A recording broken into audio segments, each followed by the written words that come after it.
Pakistan colour association app का पाकिस्तान, इसके हवाले से मुख्तलिफ गुफ्तगू हुई और आपकी शख्सियत का एक बड़ा नुमाया पहलू हमने देखा है। यकीनन जहाँ एजुकेशन डिपार्टमेंट की बात हो रही है, आपके ऐप का के हवाले से जो आपकी परफॉर्मेंस है उसकी बात हुई, लेकिन एक दूसरा बड़ा एक अहम पहलू जो हमने देखा, आप बहुत अच्छे वोकलिस्ट भी हैं, गुलकारी भी आप अच्छा करते हैं और कई इवेंट्स में यकीनन हमने आपको देखा है, अच्छी परफॉर्मेंस है। ये बताएंगे ये कब से ये सिलसिला और ये मतलब कब से क्या सिलसिला है, क्या कोई बाकायदा आपने इसकी रियासत की है, क्या मामला है?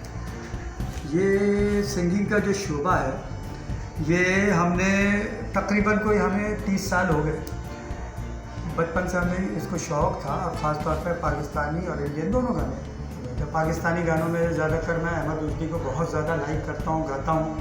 और इंडियन गाने में पाकिस्तान के लेजेंड्स हैं बिल्कुल अहमद रुश्दी साहब तकरीबन 30 साल पुराना है, लेकिन ये कि तकरीबन 30 साल गाने के बाद 20 साल का वक्फा भी है, यानी सन दरमियान में वक्फा भी रहा। जी हाँ, सन 2000 से लेकर 2020 तक ये गैप था। उसके बाद 2021 से मैंने दोबारा स्टार्ट किया और रिसेंटली मैं एक अभी रिजवी शोबिज़ से जुड़ा हूँ, उसके साथ मैं सिंगिंग करता हूँ, उस ग्रुप में हूँ, उसका मीडिया कोऑर्डिनेटर भी हूँ। उसकी जो हमारी चेयरपर्सन है बीना रिजवी बाजी है, उन्होंने मुझे बड़ा गाइड किया हुआ है और जहाँ पे भी कराची में फंक्शन होते हैं मुख्तलिफ, वहाँ मैं जाता हूँ और अल्लाह का शुक्र है कि लोग पसंद करते हैं। अब ये जो सिंगिंग का एक चीज़ होती है ना, ये रचा बचा होता है अंदर, यानी कह लें कि बाय बर्थ होता है, बाय बर्थ होता है।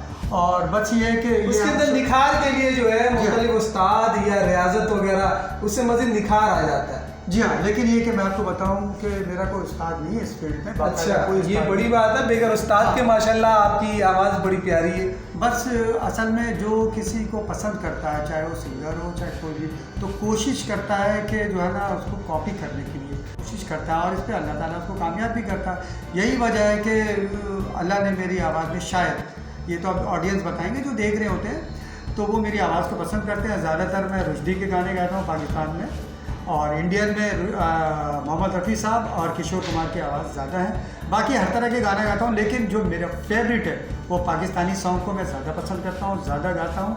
अहमद रुश्दी साहब हैं, मसूद तराना के भी गाने गाता हूँ मैं, इखलाक अहमद के भी गाता हूँ, लेकिन अहमद रुश्दी जो है वो मेरी जान है, तो मैं कभी भुला नहीं सकता। और इसी तरीके से जो पाकिस्तानी फिल्म इंडस्ट्री में ज़्यादातर आपको पता है कि वहीद मुराद साहब के गाने पिक्चराइज में, तो वहीद मुराद साहब को मैं बहुत ज़्यादा पसंद करता हूँ और उनके गाने ज़्यादातर आप मेरे अगर देख रहे होंगे, आप भी हमारे प्रोग्राम में, पिछले प्रोग्राम में आए थे। बिल्कुल, वहीद मुराद साहब की आपने बात की और क्या ज़बरदस्त चॉकलेटी हीरो कहा जाता है उन्हें। जी बिल्कुल, हेयर स्टाइल भी वहीद मुराद साहब का ही करते थे। और जब उनका इंतकाल हुआ, गालिबा 83 में हुआ शायद, तो मुझे बड़ा अफसोस हुआ। आप यकीन माने कि मुझे उनसे इतनी मोहब्बत आज भी है कि मैंने 2 दिन तक खाना नहीं खाया, ये मोहब्बत। तो सर फिर यकीनन अगर ये कहा जाए कि इस मोहब्बत का भी तकाजा ये कि यकीनन आज जिस तरह से इंटरव्यू हो रही है, हम सब की दुआ, वहीद मुराद साहब, उनके लिए दुआ है कि अल्लाह तबारक व तआला उन्हें जन्नत फिरदौस में आला मुकाम अता फरमाए, उनकी मग़फ़िरत फरमाए, उनके दर्जात को बुलंद। आमीन आमीन सुमा आमीन।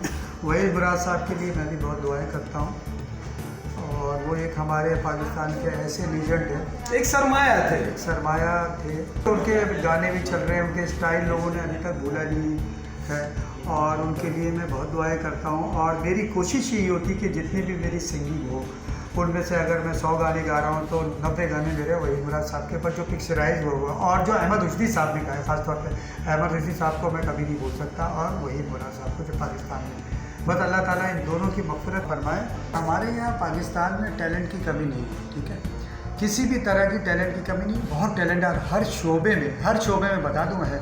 यहाँ मसला ये होता है कि एक तो ये कहते रिश्तेदारी आ जाती है, जान पहचान आ जाता है, फिर इसके अलावा और दूसरे मामलात होते हैं। मैं ये कहता हूँ कि टैलेंट में जो भी आ गया है, टैलेंट को प्रमोट करना चाहिए, जिसका भी हो, चाहे वो कोई भी हो, आप उसको आगे लाएं। तो मैं समझता हूँ कि पाकिस्तान में हर सतह पे क्रिकेट, हॉकी, फुटबॉल, तमाम स्पोर्ट्स के शोबों में, कि मैं तमाम शोबे की बात कर रहा हूँ, सिर्फ स्पोर्ट्स नहीं है, सिंगिंग में ले लें या फिल्मी लाइन में ले लें या इदारे में ले लें, पाकिस्तान में टैलेंट की कमी नहीं है, टैलेंट है, पाकिस्तान बहुत आगे जा सकता है अगर इंसाफ से काम किया जाए और लोगों में उसके टैलेंट के मुताबिक, उसके अहलियत के मुताबिक उसको काम दिया जाए। टैलेंट को आगे लाएं, क्योंकि जब आप टैलेंट को आगे लाएंगे किसी भी शोबे में तो पाकिस्तान का नाम होगा। पाकिस्तान है तो हमें तरक्की करेगा। पाकिस्तान तरक्की करेगा। जब पाकिस्तान है तो हम हैं, यही वजह और कुछ भी नहीं। और ये कि लोगों को मेहनत दोबारा, इन्वेस्टर्स की भी कमी, इन्वेस्टर भी की बिल्कुल, इन्वेस्टर जो एक जज्बा लोगों को वतन के लिए था, शोबे के लिए था, फनकारों के लिए था, वो शायद कमी हो गई। वो नहीं है। वतन से मोहब्बत अगर आपको होगी ना तो तमाम चीज़ आप जो भी काम करेंगे ना उस पर निखार आता रहेगा, बढ़ते रहेंगे। वतन से मोहब्बत ज़रूरी है। पाकिस्तान से जितनी आप मोहब्बत करेंगे, जैसे मैंने आपसे अभी कहा कि मैं पाकिस्तानी गाने ज़्यादा गाता हूँ, क्यों? उसकी वजह कि मोहब्बत है ना। अगर हमें इस मुल्क से मोहब्बत है तो इनकी हर चीज़ से मोहब्बत होगी। नेगेटिव को छोड़ दें, वो तो एक चलता रहेगा, लेकिन जो पॉजिटिव है हमें अपना रोल अदा करना चाहिए। पाकिस्तान के अपने फिल्मों को हमें प्रमोट करना चाहिए अपने, और हमारे फिल्म इंडस्ट्री है उनको चाहिए कि अच्छे राइटर लाएं, अच्छी स्क्रिप्ट दें वहाँ से। पाकिस्तान में टैलेंट की कोई कमी नहीं, बस ज़रूरत है या कमी महसूस की जाती है तो वो इस बात की कि पाकिस्तान के जो सरकर्दा लोग हैं वो पाकिस्तान से हकीकी मानों में मोहब्बत करें और साथ ही साथ जो यहाँ के टैलेंट है उसको प्रमोट करने में अपना हकीकी और फ़ाल किरदार अदा करें। तो यकीनन पाकिस्तान का नाम भी रोशन होगा, यकीनन उसका मेयार भी बुलंद होगा और हम तरक्की के राहों पे गामज़न हो सकेंगे।